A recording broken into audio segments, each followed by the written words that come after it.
Welcome back to the Blue Wave Talk Show with your host, Duane Bluestein.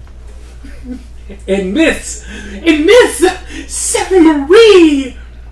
What's that? It was alright. We're gonna work it out. Oh my goodness!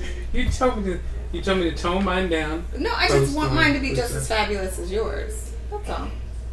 That's all. And Miss Shelley Marie. Yes. That's better. All right. So, what'd you think of Miss Lene? She is a very intelligent woman. She is. Are you talking about her as a person or her as her project? The project. Oh, the project, my bad. Her hair was nice and she had this little sparkly iridescent. Yes, the person. Oh, yes. Great fashion tips. But the website, I'm really excited to see it launch. What she's trying to do, I think, is huge and would be a very awesome tool to have, especially if it's an app and I could just log into the app and figure out where can I find a chicken and waffles place or where can I get my hair did. Because y'all know when you go out of town, men included, you're trying to find a barbershop and you're out of town. It's an emergency. Sorry, you got to do it. What are you going to do?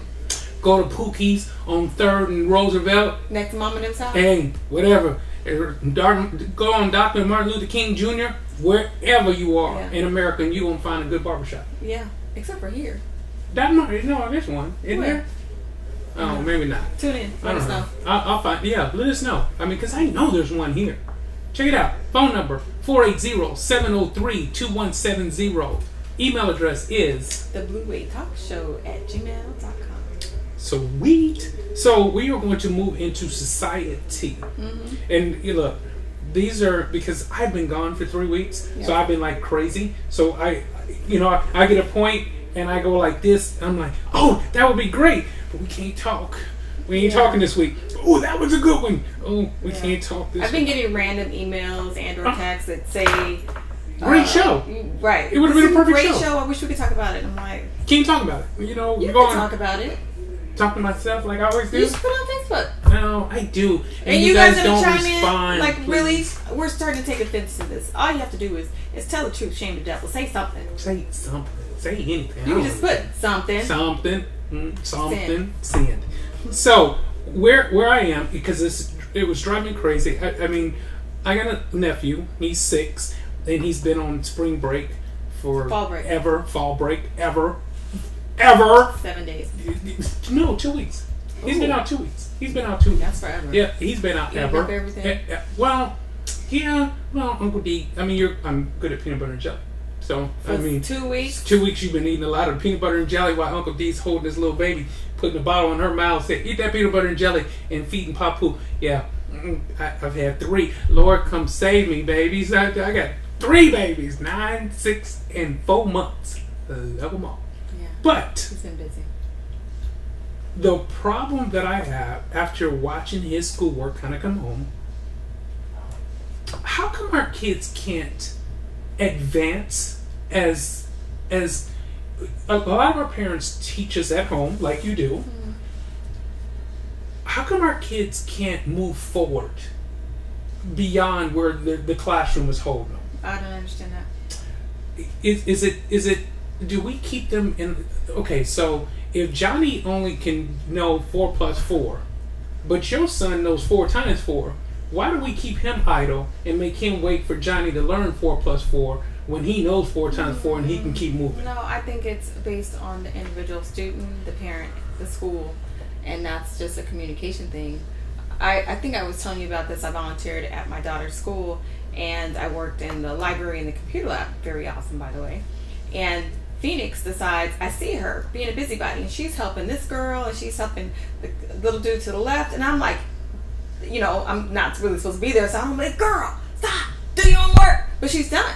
Right. So I'm like, that's not her job, is to teach your kid how to work the computer. Although I appreciate her helping and being assistance, I think that teaches a lot of kids about their character and helping other people and all that good stuff. But at the same time, I'm like, okay, can she do something else? Can you show her? Can she put together a PowerPoint presentation? Which she's very good at, by the way. Right. So do our kids have to go to different schools? Do the parents have to understand, okay, my child is a little sharper than where we have them right now.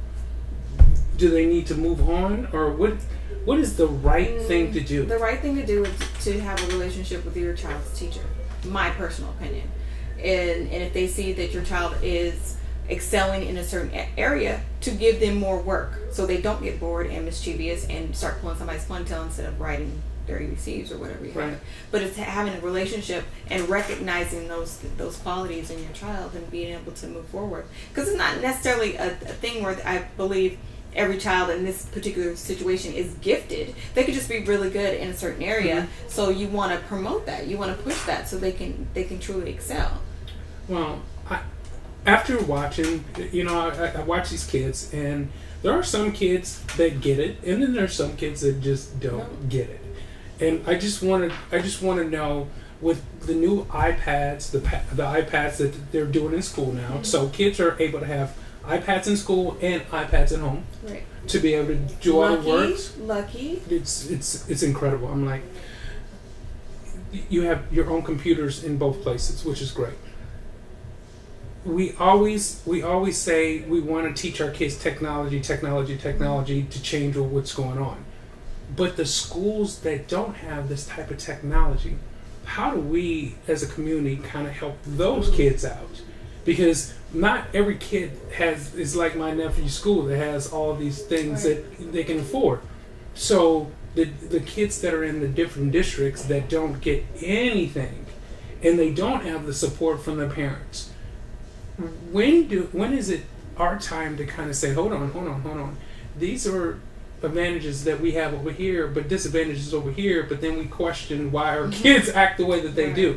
This is Johnny Chambers. My dad is the South Mountain advocate, and these are the things that he talks about on a daily basis. And he will Facebook, he will text, he will send a carrier pigeon to my house to give me these his views on community. But again, it's the community. It's something that you need to have a relationship with your teacher, with the schools, with your local congressman, whoever is representing your city or town representative, whoever that is. You just need to know more. And I know everybody that doesn't have time, and you have 15 jobs and you're a single parent.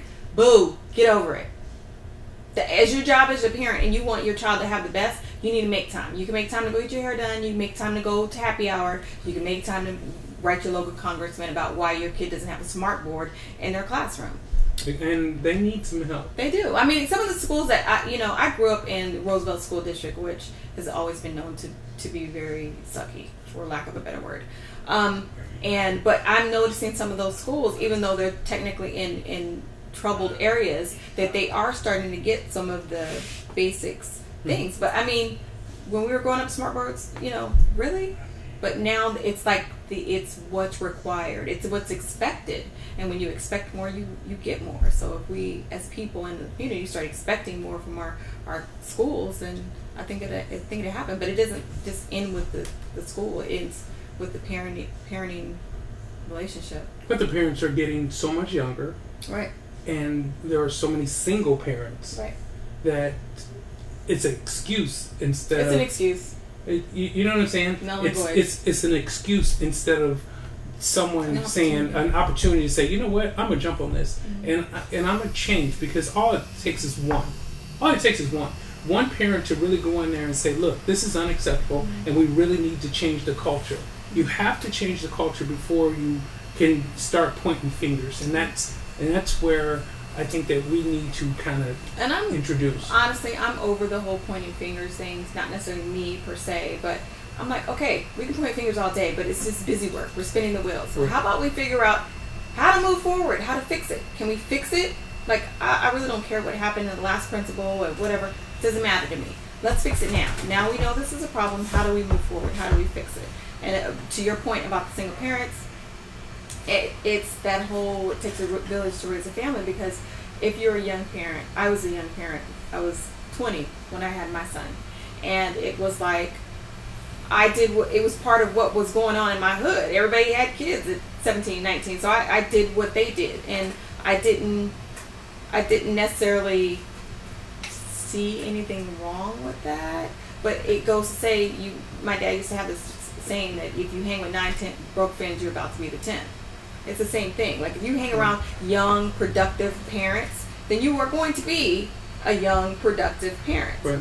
You know, you don't get an out because you're young. You don't get an out because you grew up in the hood. You don't get a pass because you ain't been to jail. You ain't supposed to. It's not, you don't. It's not a requirement. It's not. It's not a requirement. You know, it's like choosing other on your application. So do you think it's right for us to give our kindergartners caps and gowns? No. Do I think it's wrong? I think it's wrong. And I think you get a pizza party, you go to Chuck E. Cheese. And I agree with that. And that was one of the things that I saw pictures of this, of a young man that just graduated kindergarten that got a cap and gown, and I'm like, we're celebrating mediocrity. Okay, I mean, it's cute. I'm sorry for those that are into that. My dad was very frugal. Cap and gown in kindergarten. You're gonna be lucky to get a cap and gown when I graduated from University of Phoenix. Just saying. You can have one there. You can have one there. But I don't understand how it motivates a child. And I know the baby is 5 or 6 years old. I get that. But what we have done now to our society, and we do it in sports now, that kids get trophies for participating. Mm-hmm. You should, because a lot of kids don't participate. I agree with that, just for the record. You showed up, you participated because you didn't have to. But you don't get a trophy. I'll give you a certificate. Okay. I'll give you a certificate, but I don't want to give you a trophy of accomplishment. Because you didn't accomplish anything. Because you didn't accomplish anything. You completed. You completed. So you have a ribbon, like a field day? I give you a ribbon. You know, like when we used to run track, you used to get a blue ribbon, a red ribbon, or what was it, or yellow or white, first, second, third, fourth. If you was 5th, 6th, 7th, 8th, you ain't getting nothing. No. And that's you got a pizza party. You got a pizza party. Go there and have a pizza. But I get to put my blue ribbon on because I came in first. I ran faster than you, so I deserve to say I won. But for you to get the same exact trophy that I got, and I scored all the points for the team, and you didn't score nothing, and you still... Sorry, Somebody does not sound like a team player.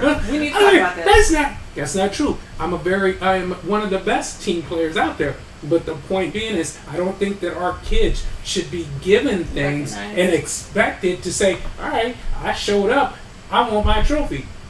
No, I want you to participate and grow within it. And grow. Yeah, I agree. I'll agree with that. Well, I'm just saying. I'll say, okay, maybe not a trophy, but the certificate or the ribbon. Yes. Something should be given to acknowledge them because they didn't have to. And it takes a lot for a kid to be like, I want to play soccer, or I want to do dance, or I want to whatever it is. A lot of kids would be like, nah, I'm cool with this Xbox right here. Or no, I'm too shy. Or whatever their excuse or reason is. So they should be recognized for doing something that a lot of kids do. And I'm great with that. I will recognize you. I will give you a certificate. I will give you whatever.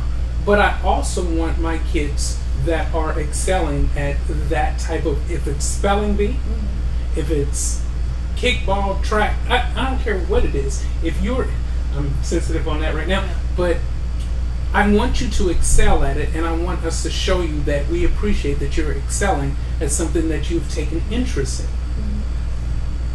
That's where I just feel that at times when we start giving our youth passes, then we give them passes throughout their whole life. Yeah. And once they get to high school, college, then they're expected to read. They're having a meltdown because they don't get to have a super sweet 16. Right. Ain't nobody spending 10 G's on no party. But you turn 16. But you're expected, because you see it on television, and and the great thing about seeing stuff on television is that you really think that these people are next door to you. And we're talking about the Sweet 16. There's 13 episodes, so there's 13 families that are wealthy enough to do that out of the how many millions of people in the world. So it's ridiculous. So, but parents appreciate you still reaching out, keeping your kids motivated in school, helping them out, going into the classrooms. I love it. I learned so much by going in the classrooms. It's good. Even if it's for an hour, I learned so much. Well, I appreciate that. I mean, one thing that I do learn about Miss Celebrity Shelley Marie, I think I did a little better, that she is motivated being with her kids and, doing a great job at it. By the way, today is what's today's date? The 13th, 12th? My son, my last one, will be 18 in 17 days. Woo-hoo. And then I'm done. No, I'm joking, yeah.